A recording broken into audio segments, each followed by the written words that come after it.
Hi, my name is Lori, and this is a story called The Tale of Johnny Town Mouse, with a story and illustrations by Beatrix Potter.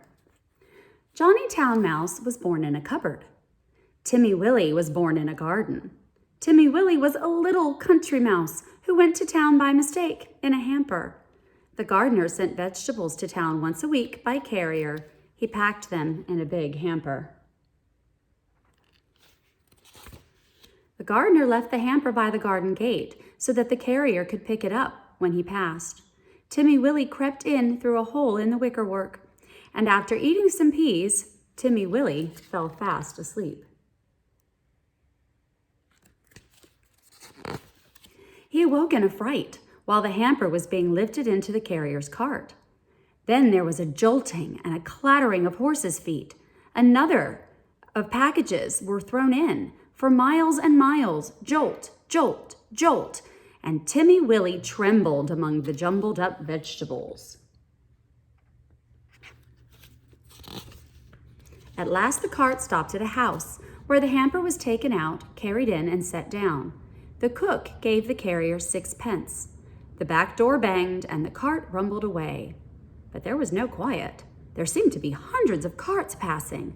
Dogs barked, boys whistled in the street, the cook laughed, the parlor maid ran up and down stairs, and a canary sang like a steam engine.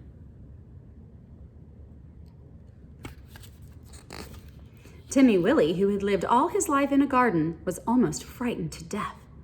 Presently, the cook opened the hamper and began to unpack the vegetables. Out sprang the terrified Timmy Willie.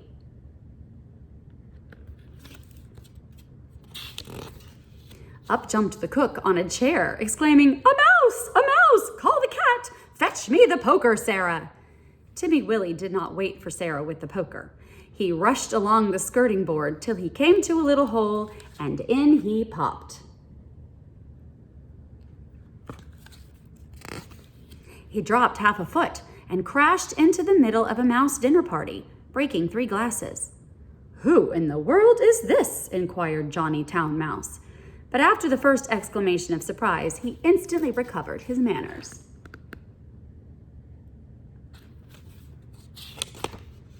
With the utmost politeness, he introduced Timmy Willie to 9 other mice, all with long tails and white neckties. Timmy Willie's own tail was insignificant.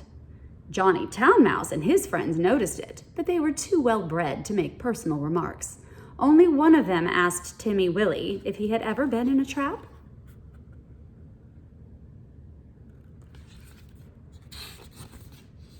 The dinner was of 8 courses, not much of anything, but truly elegant.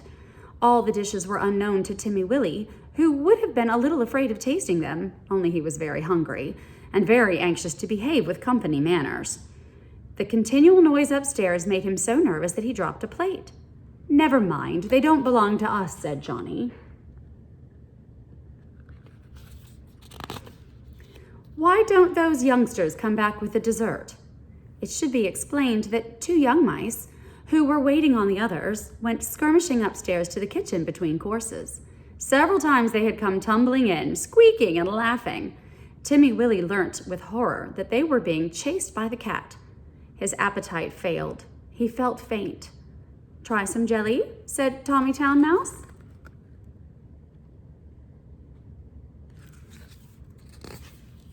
"No? Would you rather go to bed? I will show you a most comfortable sofa pillow." The sofa pillow had a hole in it. Johnny Town Mouse quite honestly recommended it as the best bed, kept exclusively for visitors. But the sofa smelt of cat. Timmy Willie preferred to spend a miserable night under the fender.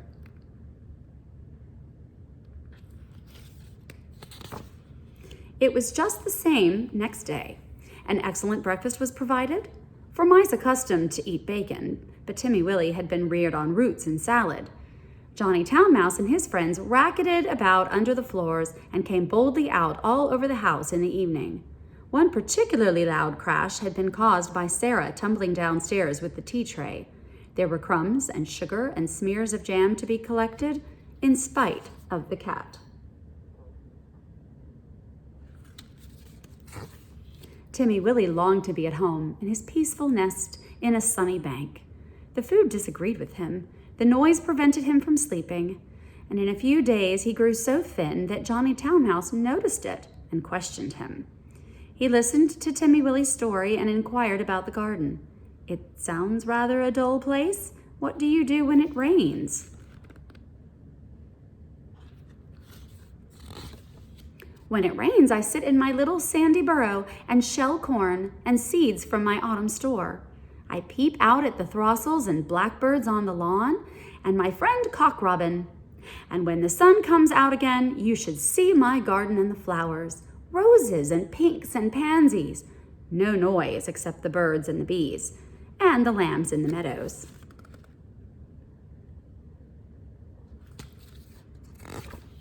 "There goes that cat again," exclaimed Johnny Town Mouse.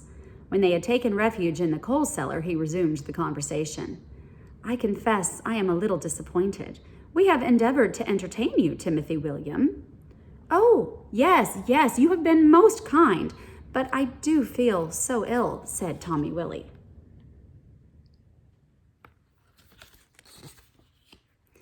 "It may be that your teeth and digestion are unaccustomed to our food. Perhaps it might be wiser for you to return in the hamper." Oh, cried Timmy Willie. "Why, of course, for the matter of that, we could have sent you back last week," said Johnny rather huffily. "Did you not know that the hamper goes back empty on Saturdays?"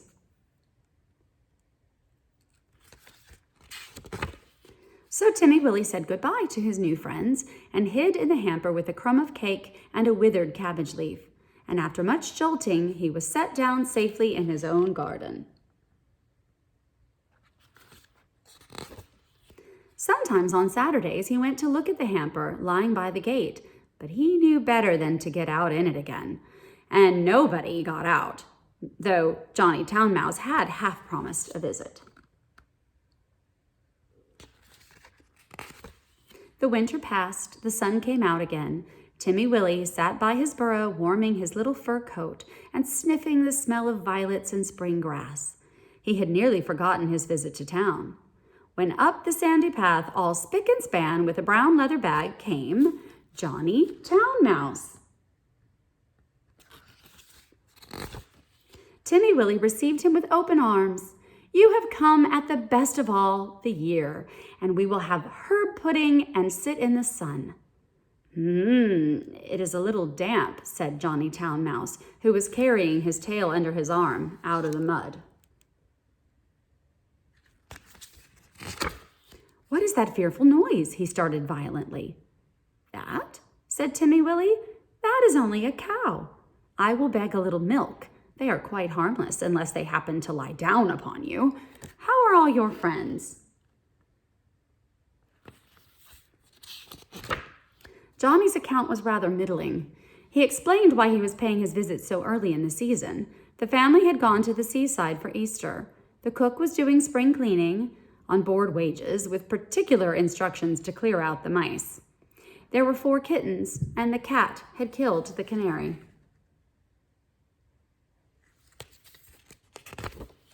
"They say we did it, but I know better," said Johnny Town Mouse. "Whatever is that fearful racket?" "That is only the lawn mower. I will fetch some of the grass clippings presently to make your bed. I am sure you had better settle in the country, Johnny."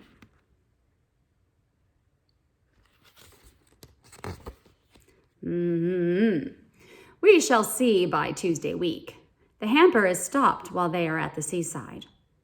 "I am sure you will never want to live in town again," said Timmy Willie.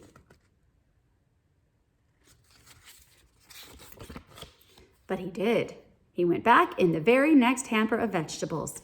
He said it was too quiet. One place suits one person, another place suits another person. For my part, I prefer to live in the country, like Timmy Willie. The end.